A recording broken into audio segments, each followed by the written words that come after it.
Nandito ka pala. Ikaw pala yung guest. Cleaning day. Ayan. Paglilis ka na. So, hey guys! Ayan, nandito tayo ulit sa Bella Unit. Ayan, sa Camellia para maglinis. Kaka-check out lang ng guest kaninang umaga. And so lucky kami ngayon sa guest namin ni ate dahil hindi makalat yung house. So wala tayo masyadong lilinisin kasi iniwan nila na maayos yung bahay. Ay, hindi nila ginamit yung ref. Hindi nila ginamit. Hindi nila sinaksak, te. Sinaksak. Bakit hindi nila sinaksak? Sa likod lang naman. So ayun guys, simulan na natin ang ating paglilinis. Let's go!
Nakahilata na dun si Madam, oh. Tapos na siya maglinis. I-check natin yung linis sa taas. Kasi si ate yung naglilinis sa taas. Clean girl. Wow! Ang galing! May towel, kompleto. Galing ah. Kabilang room. Wow. Ayos. Perfect. Perfect ang ating mga rooms.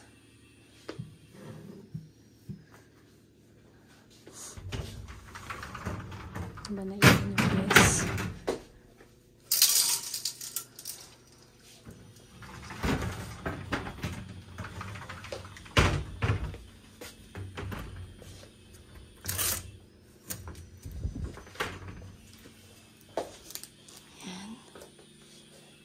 So, good job. Nalinis ng maayos ni Madam. Ang galing. Perfect. Perfectionist. Yung mga unang tape nilagay mo sa cabinet. Saran natin ito. Malinis na ang taas. Mag-spray na lang tayo. So, let's go downstairs. Ayan na, pahiga-higa na lang si Madam. Nakapaglinis na. Ang galing. Hi! So, hey guys! Tapos na tayo maglinis dito sa house, sa ating Bella unit. So, ayun, I-end ko lang tong video na to. And, so, ayun na nga guys. Pasalamat kami ni ate kasi yung guest natin, itong last na guest natin is medyo maayos sa house, so hindi kami masyadong napagod sa paglilinis. So, ayan, may umi-extra sa likod ko. So, so ayan guys, ayun nga, pasalamat na lang tayo sa ating last... Paulit-ulit? So, ayun guys, nagdidilig si ate kahit tanghaling tapat. Sana hindi mamatay yung halaman. So, ayun na nga, kung napapansin nyo, laging si ate yung kasama ko maglinis dito sa house, sa mga house. Kasi nahirapan ako magtiwala sa ibang tao. And naisip ko na mas okay na sa kanya mapunta yung 5,000 sa paglilinis. 5,000. 5,000? Wow! Kesa mapunta sa iba, diba? So, sa kanya ko na ibabayad yung 5,000 for cleaning. Kasi nga, sayang din naman kung mapupunta pa sa iba, di sa kanya na lang. Diba, te? Kulang ng zero. So, ayun guys. Ayan, wala pa tayong guest ngayon. Bale, yung next na magiging guest natin is doon na sa kabilang house, sa malaking house. May darating tayo na guest 1 day lang, and then afternoon, merong parang almost 1 week sila mag-stay. So, mas okay talaga na yung house nire-rent ng days lang. Mga 4 days, ganun, 1 week. Pinakamatagal na yung 1 week. Kasi nga pag 1 month na, parang sobrang hindi mo na maintindihan yung bahay kung anong nangyayari. Sa bagay, depende din naman sa magre-rent, ganun. And kasama rin talaga yun sa negosyo natin sa pagpaparent ng house. Pero yun nga, dapat talaga i-maintain mo pa rin kung ano yung mga kailangan ng house, kung ano yung sira, ipaayos mo kaagad para ma-maintain mo yung cleanness ng house. Ako kasi talaga gusto ko maayos yung bahay, yung walang irereklamo sa akin yung guest ko para sulit din yung binayaran nila.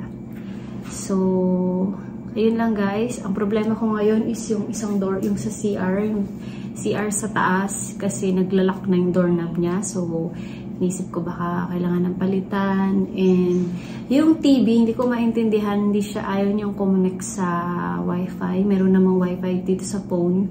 Pero sa TV, wala. So, hindi ko maintindihan kung bakit ganun. So, iniisip ko pa kung anong gagawin ko dito sa TV ko. And yung ating center table naman guys, yung yan, natatanggal yung isang paa niya. So, baka ipopost ko na rin siya sa market. Bibenta ko na rin siya kasi nag-order na ako online. Yung binili ko online kapareho nung sa TV, yung TV rack, yun. Same sila ng design, yung parang marble ba yung tawag ba yun. So, ayun guys, update ko na lang kayo sa mga next pa na mangyari dito sa house, and yun, mayroong interested buyer din tayo guys this month. Sabi niya this month, kung makukuha niya sana. Tignan natin, sabi niya ngayong katapusan, pero hindi pa naman natin sure kung talaga bang kukunin niya na yung house. So ayun guys, maraming salamat sa pagsama niyo ulit dito sa vlog na to. Thank you guys, see you on my next vlog. Bye!